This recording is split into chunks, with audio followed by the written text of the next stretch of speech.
Tort के अंदर important concept है मैलिशियस प्रोसिक्यूशन। क्या होता है? मैलिशियस का मतलब ही है कि गलत तरीके से। प्रोसिक्यूशन मतलब मुकदमा चलाना। जब किसी भी इंसान पे गलत तरीके से मुकदमा चलाया जाता है जिसका मोटिव कुछ नहीं होता है, सिर्फ उसका मोटिव ये होता है कि इसको परेशान करना है, इसको हताश करना है, और इसके उसने कोई भी अपराध नहीं कर रखा है फिर भी उसको सिर्फ परेशान करने के लिए मुकदमा चलाने को कहते हैं मैलिशियस प्रोसिक्यूशन। मैलिशियस मतलब ये होता है मैलाफाइड यानी बैड इंटेंशन। तो जो भी malicious prosecution occurs when one person files a legal case against another. मान लो ए और ये बी हैं। अब ए जो है बी से हमेशा गुस्सा रहता है, तो उसने ए ने ज़बरदस्ती इसके खिलाफ चोरी का केस फाइल कर दिया पुलिस स्टेशन में। उससे हुआ क्या, बी की रेपुटेशन हार्म हो गई है।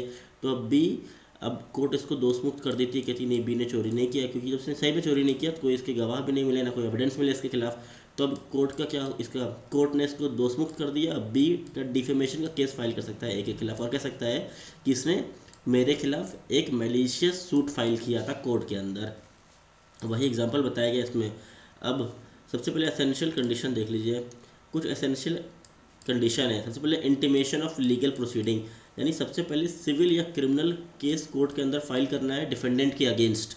और जब ये केस फाइल किया जाए तो उसके अंदर कोई भी रीजनेबल कॉज ना हो, यानी बैड इंटेंशन से केस फाइल किया जाए, कोई भी लीगल ग्राउंड ना हो उसके अंदर, और मैलिशियस इंटेंट हो उसका, यानी बैड इंटेंशन हो, मोटिव हो उसके खिलाफ मुकदमा फाइल करने का।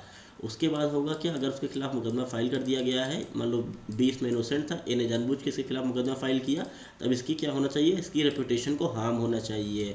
अगर इसकी रेपुटेशन भी हार्म होती है तब जाके माना जाएगा कि यह है एक मैलिशियस सूट है। डैमेज टू प्लेंटिव भी होना है उसके अंदर। कैसा डैमेज, रेपुटेशन का डैमेज, या कोई फाइनेंशियल लॉस का, या कोई को मेंटल डिस्ट्रेस हुआ है। एग्जाम्पल देख लीजिए, filing a false complaint case to harass someone.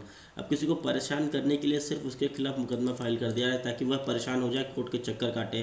तो यह इससे होगा क्या, मान लो ये दुकान चलाता था, अब इस दुकान नहीं चला पा रहा है, कोर्ट के चक्कर काट रहा है, जिसका फाइनेंशियल लॉस हुआ, तब यह एक मैलिशियस सूट फाइल करके इसके खिलाफ कर सकता है कि इसने मेरे खिलाफ मैलिशियस सूट फाइल किया है। लीगल रेमेडी अब बचेगा इसके पास। पर्पस ऑफ द टॉर्ट के अंदर इसलिए लाया गया था क्योंकि इससे देखे जाते थे कि पहले बहुत सारे मैलिशियस सूट फाइल किया जाता था, छोटी सी दुश्मनी के कारण भी फाइल कर देते थे ताकि इनका फाइनेंशियल डैमेज हो जाए, इनकी रेपुटेशन डैमेज हो जाए मार्केट में। तो इसे कहते हैं मैलिशियस सूट।